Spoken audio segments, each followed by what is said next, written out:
Before we begin this video, मैं पहले ही एक डिस्क्लेमर देना चाहता हूँ. I respect every field of medicine, whether it is Ayurveda, whether it is homoeopathy, whether it is Unani, whatever it is. मेरे को लगता है इन सारे के सारे चीज़ों का कहीं ना कहीं सोसाइटी में कहीं ना कहीं बहुत ज़रूरत है.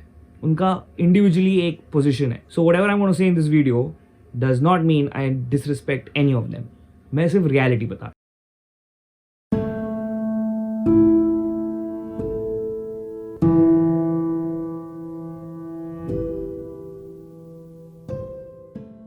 पूरी दुनिया में प्रोटेस्ट नाम का एक जो चीज है जो लोग करते हैं वो इसलिए करते हैं ताकि उनकी आवाजें सुनी जाएं. प्रोटेस्ट का और कोई मतलब नहीं होती. प्रोटेस्ट अगेंस्ट थिंग्स ताकि हमारी आवाज, हमारे ओपिनियन सुनी जाए. पिछले कुछ दिनों से ऐसा नहीं लग रहा है कि प्रोटेस्ट हो रहे हैं कई कारणों से, चाहे आप सपोर्ट करें या ना करें, लेकिन कोई सुन नहीं रहा है. आज मैं ये वीडियो इसलिए बना रहा हूँ क्योंकि इस प्रोटेस्ट से मैं शायद सबसे डायरेक्टली अफेक्ट कर रहा हूँ. फार्मर्स प्रोटेस्ट से भी हम लोग डायरेक्टली अफेक्ट हो रहे हैं. But let me point out to a protest which I feel really sad is being going unnoticed for the past few days.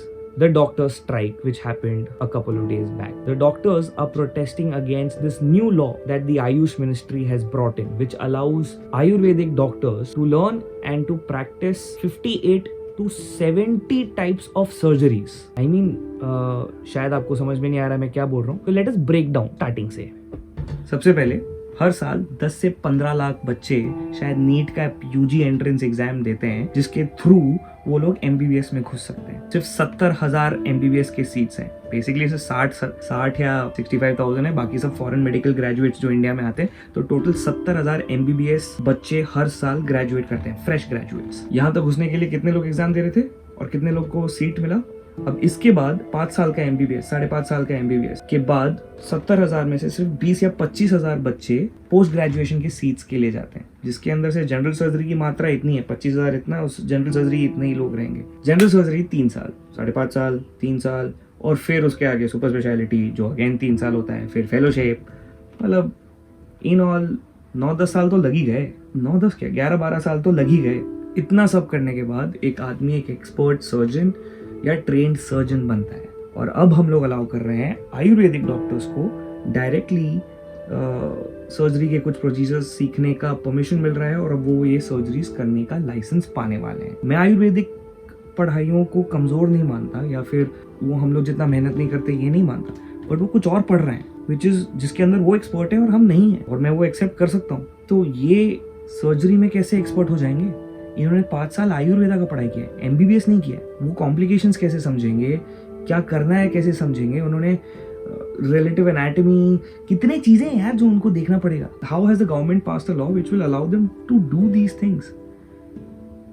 शायद हजारों साल पहले सुश्रुत ने सर्जरी का निर्माण किया था, और वो आयुर्वेदिक डॉक्टर थे, और ये बात बिल्कुल सही है, एंड ये हिस्ट्री है, इसको एक्नॉलेज करना चाहिए और अप्रिशिएट करना चाहिए. बट सुश्रुत ने जो सर्जरी का निर्माण किया था और आज में जो मॉडर्न डे सर्जरी होता है उसमें बहुत डिफरेंसेस हैं, और वो डिफरेंसेस की ही तो पढ़ाई एमबीबीएस में होती है. वही फैक्ट्स, वही साइंस की पढ़ाई एमबीबीएस में होती है. एमएस जनरल सर्जरी वाले करते हैं, या ईएनटी करते हैं, या गायनेक करते हैं, या डेंटिस्ट भी करते हैं. Laparoscopy, endoscopy, mastectomy, myringotomy, some of the procedures which are sanctioned in this newly given out ministry of AYUSH का स्टेटमेंट या लॉ. ये चीज़ों से दूर दूर तक आयुर्वेदा का वास्ता नहीं है. उनको ये सब चीज़ें सिखाना है. कहीं मैंने एक स्टेटमेंट पढ़ा जहाँ ये लोग बोलते हैं कि आज भी तो ये लोग ये कुछ चीज़ें करते हैं, तो फिर अगर कर रहे हैं तो इलीगली कर रहे हैं. प्लीज़ इस चीज़ को रोकिए, इंस्टेड ऑफ इसको सैंक्शन कर दें. मेरा ये वीडियो बनाना एकदम बेफजूल होगा अगर मैंने एक सोल्यूशन की बात नहीं की. सोल्यूशन हम लोग के सामने है, और हर एक एमबीबीएस का बच्चा शायद ये सोल्यूशन जानता है. 70,000 फ्रेश मेडिकल ग्रेजुएट्स हर साल आते हैं, और सिर्फ 25,000 मेडिकल सीट्स हैं. Compare this with UK. Let's just compare it with UK. Facts and figure shows, मैं सिर्फ एक ही डिपार्टमेंट की बात करता हूँ यूके में. यूके में 470 एप्लीकेंट्स हैं पीडियाट्रिक्स के लिए, एमडी पीडियाट्रिक्स के लिए, और 475 सीट्स हैं. मतलब 5 सीट शायद एम्प्टी जा रही है. ठीक है, इंडिया में 70,000 फ्रेश मेडिकल ग्रेजुएट्स हैं हर साल, और सिर्फ 25,000 पोस्ट ग्रेजुएट सीट्स हैं. सोल्यूशन आपके सामने है. गवर्नमेंट को चाहिए कि पोस्ट ग्रेजुएशन की सीट्स बढ़ाएं, ताकि ये 70,000 fresh surgeons, MD medicine, dermatologist, इतने सारे सुपर स्पेशलिटी ब्रांचेस अलॉट हों, ये एमबीबीएस के स्टूडेंट्स पीजी, एमएस, एमडी में कन्वर्ट हों। सिर्फ सीट्स बढ़ाने का काम करना था उनको, ना कि एक कोई और ही फील्ड के बच्चों को इस चीज की पढ़ाई करने देने। आपके पास अगर वो रेडीमेड वर्कफोर्स है तो आप कहीं और से वर्कफोर्स क्यों लाएंगे? इसी वर्कफोर्स को इस्तेमाल कीजिए। अनदर थिंग, अगर आपका कहना ये है कि Ayurvedic doctors will treat people from second tier towns या फिर अनअफोर्डिंग पेशेंट्स, तो क्या अगर वो पेशेंट अनअफोर्डिंग है तो उसको गुड क्वालिटी हेल्थ केयर की जरूरत नहीं है क्या? उसको कैसे दे देंगे? एक गरीब पेशेंट को कैसे आप देना चाहते हैं एक unqualified health care expert? I mean, can we put any life at risk? I don't think that should be allowed. Do you? मैंने जब भी कोई ऐसा वीडियो बनाया है जहाँ पे मैं किसी सिचुएशन या प्रोटेस्ट पे कुछ बात करता हूँ, तो मैं I leave it as a question in the end. But आज मैं इस चीज पे क्वेश्चन नहीं छोड़ रहा हूँ, क्योंकि मुझे मालूम है जो मैं कह रहा हूँ वो सच है। और मुझे ये कॉन्फिडेंस क्यों है, या फिर मैं क्यों चाहता हूँ कि आप मुझे बिलीव करें? Because trust me, I am a doctor.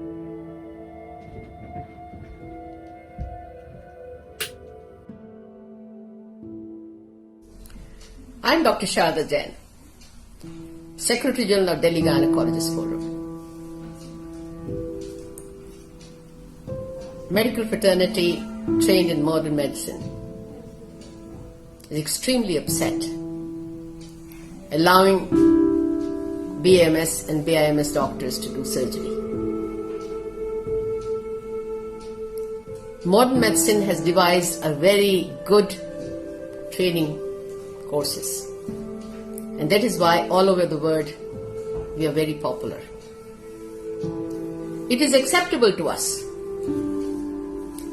but all politicians, small or big, must get surgery done of all kinds from Ayurvedic doctors only,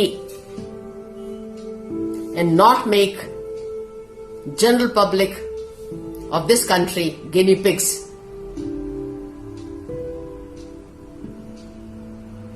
You have all the wisdom, sir.